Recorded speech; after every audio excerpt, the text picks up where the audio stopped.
Salut à tous, j'espère que vous allez bien. En tout cas, moi je vais très bien. Ça y est, ils sont là, regardez. Les tableaux. Les tableaux féminins et masculins de l'Open d'Australie. On va passer en revue les favoris, les favorites, les potentielles surprises, donc les outsiders, nos Français et nos Françaises. Que peuvent-ils faire? Que peuvent-ils espérer sur cet Open d'Australie? Est-ce qu'il y a une chance française? Bon, ça va être compliqué déjà, on va pas se leurrer dès le début, mais y a-t-il une chance française dans cet Open d'Australie? Les questions sont: qui peut battre Novak Djokovic chez les hommes et chez les femmes? Kenin peut-elle faire un doublé? Sachant qu'un doublé Open d'Australie n'est pas arrivé depuis 2012-2013 avec Victoria Azarenka.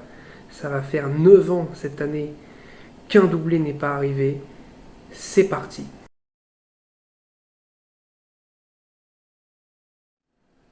Alors pour commencer, on va passer par le tableau des dames. 128 joueuses au départ. Il n'en restera qu'une au bout de la deuxième semaine. Ça va être épique. J'espère qu'on va avoir de beaux duels, de beaux matchs. Souvent, les matchs féminins, c'est toujours très serré, toujours très intéressant. Franchement, moi, je trouve que le tennis féminin est assez sous-coté. Il y a toujours de très très très beaux matchs. Je pense notamment à la finale de l'année dernière entre Sofia Kenin et Muguruza qui avait tenu toutes ses promesses, avec un Muguruza qui remporte ce premier set avant de perdre les deux suivants et de donner le premier grand chelem à Sofia Kenin. Donc du coup, on commence. La tête de série numéro 1, la première mondiale, est australienne. Et oui, elle est dans son pays, elle joue dans son pays. Donc je la mets forcément dans mes favorites. Ashleigh Barty. Que peut-elle faire dans cet Open d'Australie? On va tout de suite voir ça. Elle a un premier tour face à Danka Kovinic. Voilà. J'espère pour elle que ce premier tour va servir vraiment de test pour voir ce qu'elle peut faire. Je ne vais pas me prononcer encore sur elle. J'ai pas envie de me prononcer sur les tableaux, dire elle va jouer elle au deuxième tour, elle au troisième tour. On n'en sait rien pour l'instant. Il faut prendre les matchs, match par match. Pour l'instant, c'est Kovinic. On verra ensuite. On suivra son parcours justement. Autre joueuse à suivre pour moi, Sofia Kenin, forcément la tenante du titre qui va avoir un premier match contre une wildcard australienne. Donc il y aura le public face à elle. Voilà, Madison Inglis. On verra ce que peut faire cette wildcard australienne.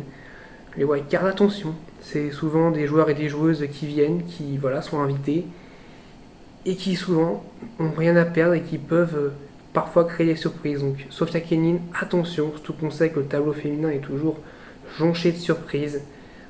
Voilà, il faut éviter le piège des premiers tours.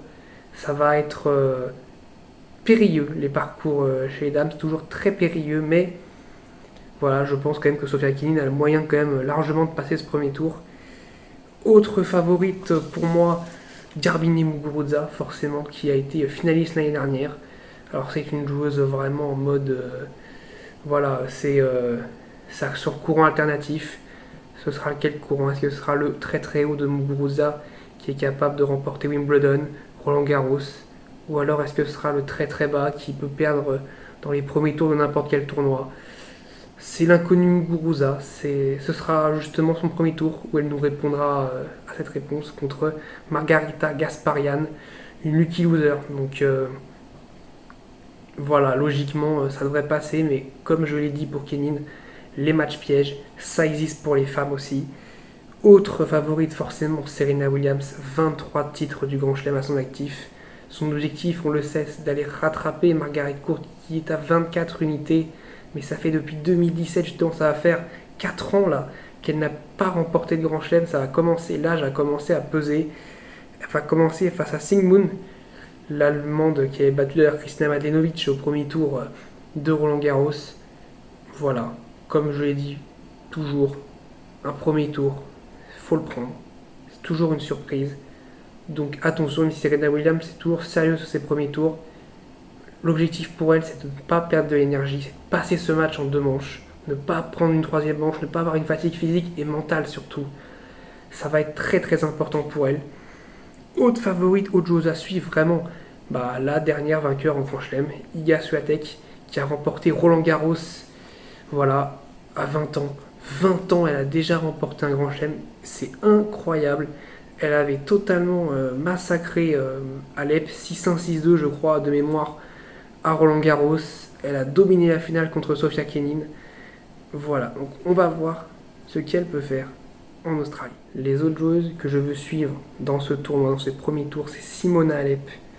Et bien sûr, on va voir ce que feront nos Françaises. On a Chloé Paquet, Clara Burel, Kristina Mladenovic, ma joueuse préférée d'ailleurs, qui sera face à Maria Sakkari, tête de série numéro 20. Ça va être très très compliqué pour Kiki, mais voilà. J'espère que j'ai envie que le cœur parle et qu'elle s'impose. Caroline Garcia qui jouera Hercog. Voilà, une joueuse solide, mais Caro a un potentiel monstrueux, je crois en elle. Je pense qu'elle a toujours les moyens de remporter un grand chelem. J'espère vraiment qu'elle va faire un grand match. Alizé Cornet qui jouera une qualifiée, donc qui partira favorite. Et Fiona Ferro qui avait fait un huitième, justement qui avait perdu contre Sofia Kenin dans le huitième à Roland Garros, qui jouera Siniakova. Là, j'espère que Fiona sera au rendez-vous. Tout de suite, sans plus attendre, on passe chez les hommes.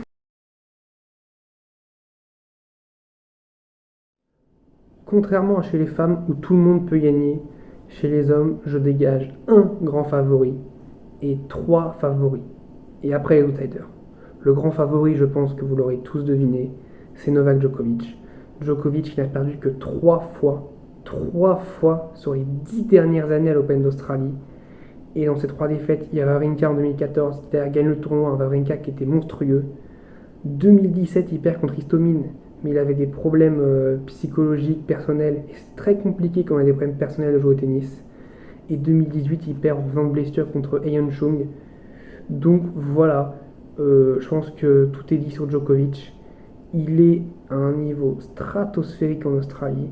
8 titres remportés à Melbourne Park, c'est juste phénoménal. Alors là, il est en mission forcément pour son 9ème, surtout pour revenir à une longueur de Federer et Rafael Nadal au nombre de titres de Grand Chelem, qui est son objectif. Il le dit depuis maintenant 3-4 ans.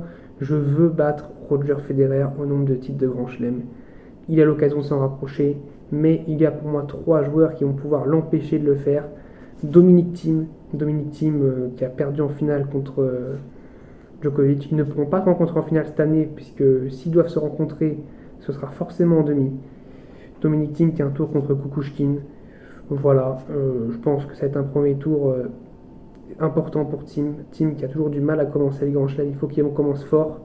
Djokovic, d'ailleurs, je n'ai pas dit, mais qui joue Jérémy Chardy à 13-0 pour Novak Djokovic.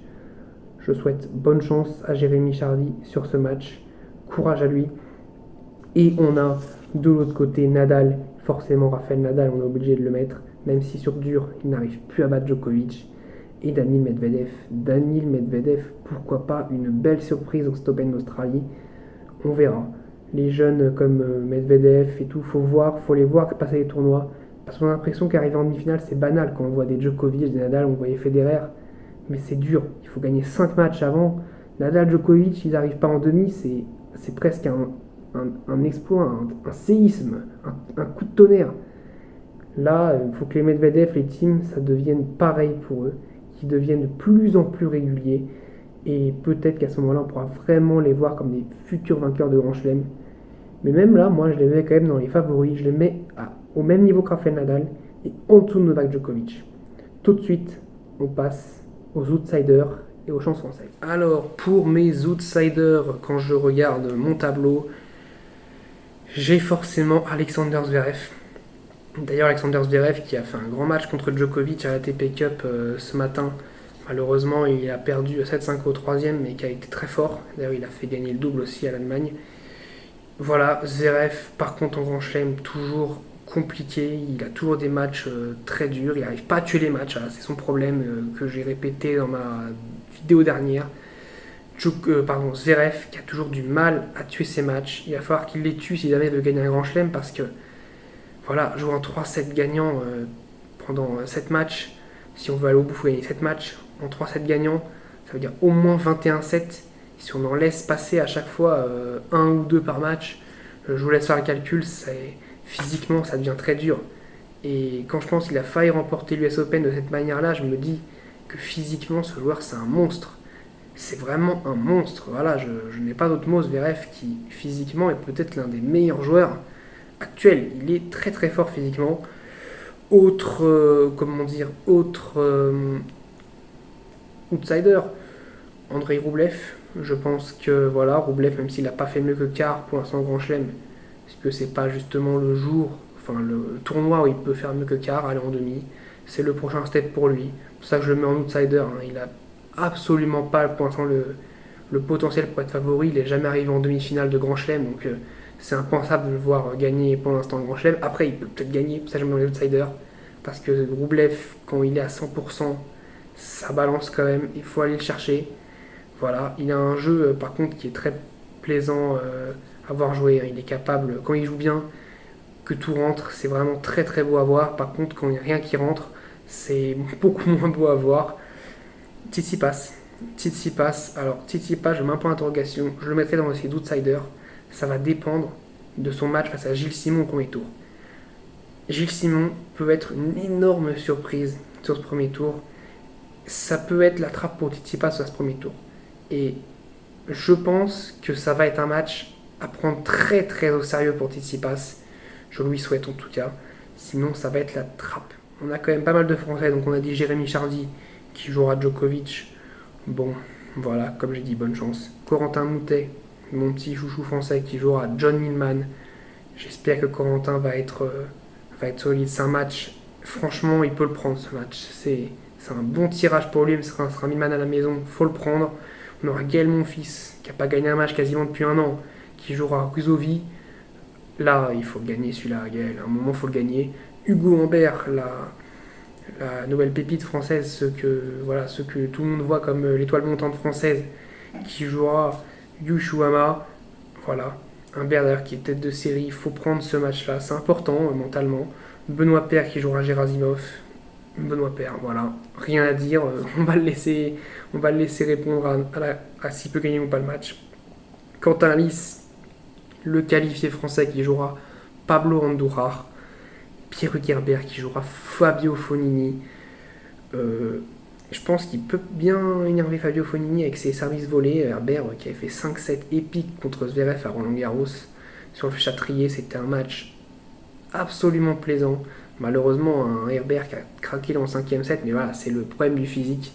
Physiquement, Zverev a tenu les 5-7 là où Herbert en sait en 5ème qu'il était quand même en dessous.